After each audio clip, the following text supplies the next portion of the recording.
People with disabilities is a population that oftentimes is forgotten. You know, it's very easy for those of us that do not require accommodations to go to the grocery store, to talk on the phone. And what we don't think about is that people with disabilities require accommodations, and oftentimes those are hard to come by.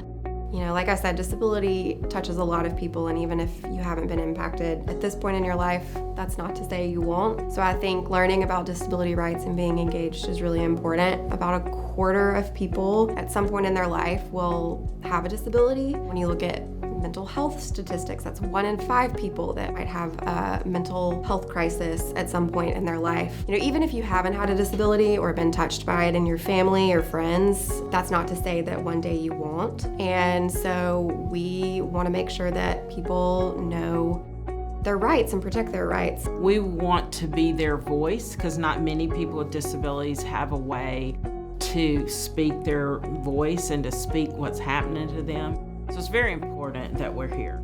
And we protect people individually, but we also have lawyers here that can go to court if it rises to that. I'm very proud of just everyday work we do here, but right now we have several major projects going on. One of them is personal care homes. They're like boarding homes all over the state of Mississippi for people with disabilities, and the elderly can live in these boarding homes. We call them personal care homes. Some of them are not very nice. And so we published a report, and we will go to the legislature next session next year to make sure those laws that govern and license those homes are tightened. We do a lot of work in the prisons because inmates, offenders in those prisons, they need mental health care and they need medical care. And so we go in to make sure they get those services.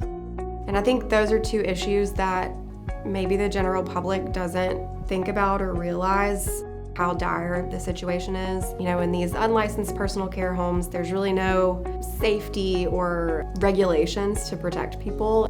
You know, these are people's family members, these are people's parents or children that maybe have entered the justice system. And so I think seeing them as human beings who deserve to have their rights protected and sharing that message is really important.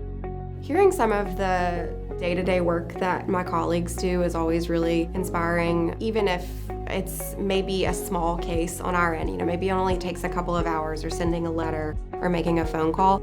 That can make such a huge difference in the life of that person and improve their quality of life. So, you know, I think in big ways and in really small ways, our work is impactful. Being aware in your community how you can help people with disabilities. That could be everything from what I said with getting involved with your legislators and having them be educated on issues that will impact the disability community. It could also be if you're a business owner or a teacher or someone involved in the community, and ensuring that you're being very inclusive with both your accessibility and your services and programs. So it's something that as I came to the RMS, I've tried to be more mindful about. And so I always encourage people to be mindful in their day-to-day life how they can be more inclusive and accessible.